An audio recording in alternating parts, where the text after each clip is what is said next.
Hello student, how are you all? I hope you all are fine and safe at your home. So student, in our previous class we discussed about class 4 पाठ्य पुस्तिका chapter 6 नाव बनाओ। So student, पिछली बार हम नाव बनाओ का ये कविता हम पढ़े थे और समझे थे ऑलरेडी। और आप लोगों का होमवर्क है ये नाव बनाओ का ये कविता जो है आप लोगों को सुंदर हस्ताक्षर में इसको अपने कॉपी में रंग बिरंगे इंक पेन से लिखना है और इस प्रकार नाव का चित्र बनाकर इधर चिपकाना है। आप कागज़ में बनाकर उसको कटिंग करके भी इधर चिपका सकते हैं।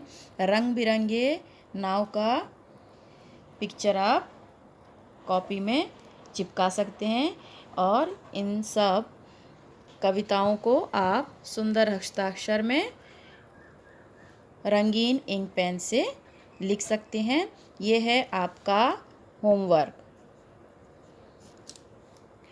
आज हम नाव बनाओ प्रश्न का उत्तर करेंगे। यहाँ पर जैसे put your class work date 7 जुलाई 2020। आज डे है फ्राइडे। कविता से क्या कहते मेरे क्या बस का, भैया ने क्या बहाना किया और क्यों। भैया ने बहाना बनाया कि नाव बनाना मेरे बस का काम नहीं है। इसका कारण यह था कि भैया को बाज़ार से कागज़ लाकर नाव बनाने में आलस आ रहा था। तो भैया ने यह बहाना बनाया कि उन्हें नाव बनाना नहीं आता और बाज़ार जाकर रंग बिरंगे कागज़ लाकर उसे नाव बनाना उन्हें आलस के कारण वो मुझे नहीं आता बोल रहे थे। बूंदों लहरों लड़ती बढ़ती, कौन बूंदों और लहरों से लड़ते हुए आगे बढ़ रही थी। कागज़ की नाव बूंदों और लहरों से लड़ते हुए आगे बढ़ रही थी। गुल्लक भारी अपनी खोलू, किसकी गुल्लक भारी है, किसकी गुल्लक हल्की है। भैया की गुल्लक भारी है तथा बच्चे की गुल्लक हल्की है। नेक्स्ट, नाव की कहानी। एक बार फिर से कविता पढ़ो। इस कविता में एक नाव के बनने और पानी में सफ़र करने की कहानी छिपी है। मान लो तुम ही वह नाव हो। अब अपनी कहानी सबको सुनाओ। तो शुरुआत हम कर देते हैं। जैसे मैं एक नाव हूँ, मैं कागज़ से बनी हूँ, मुझे एक लड़के ने बनाया, उसका नाम तो मुझे नहीं पता, पर वह मेरे बनने पर बहुत ही खुश हो गया। इस प्रकार हम बना सकते हैं आगे कहानी। जैसे वह मेरे बनने पर खुश हो गया। रिमझिम रिमझिम बारिश हो रही थी, चारों ओर पानी भर चुका था। उसने मुझे पानी में छोड़ दिया। मैं पानी के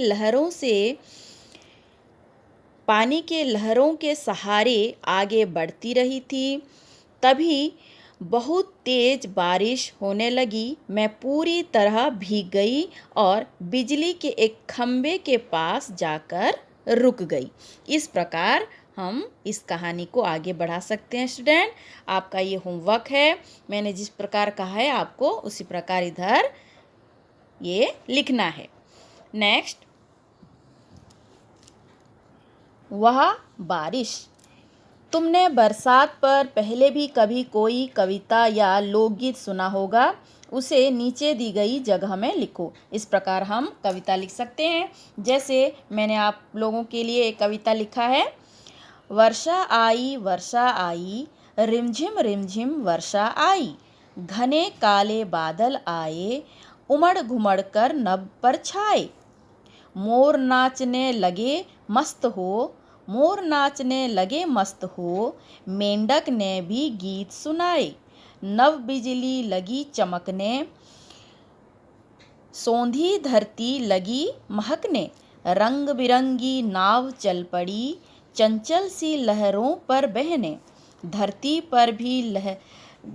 पर भी हरियाली छाई, रिमझिम वर्षा आई। सो स्टूडेंट, इसको आपको गुड हैंड राइटिंग में कॉपी में लिखना है। इस कविता को पढ़ते समय तुम्हारे मन में कोई चित्र आए होंगे, उनके बारे में बताओ या उनका चित्र बनाओ। जैसे हम उनके बारे में कैसा चित्र बना सकते हैं, जैसे कागज़ की नाव बना सकते हैं इस चित्र पर। बरसात के दिन तथा बचपन में खेल कूद के चित्र आते हैं, वो भी हम इस चित्र में बना सकते हैं। मैंने आप लोगों को ये हिंट्स दे दिया है। इस प्रकार आपको इधर नाव की और अपनी मस्तियों की, बच्चों की मस्तियों की चित्र बनाने हैं। ये आपका होमवर्क है। नेक्स्ट, सचमुच। पानी सचमुच खूब पड़ेगा, सचमुच का इस्तेमाल करते हुए तुम भी 2 वाक्य बनाओ। जैसे सचमुच बादल घिर आए हैं, सचमुच पानी जमकर बरसा।